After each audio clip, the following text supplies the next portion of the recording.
In paramedicine, we have a unique environment in which we must operate.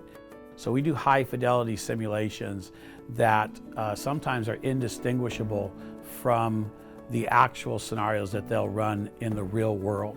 We had a helicopter come in one day and we got to run a full scenario with that. We got to load somebody in the ambulance. We're able to go do cadaver labs at Stanford, which other schools don't get to do. We have a lot more equipment, we have a lot more connections, and we get better experience here than anywhere else.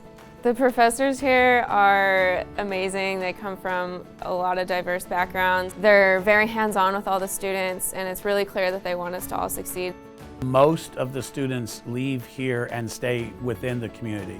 There are jobs waiting for them when they get out. We have students who have become doctors, nurses, physician's assistants, gone into the military, have come back to Foothill College as educators. To me, it's a point of pride that I often get the response that our students always rank as the best that there is.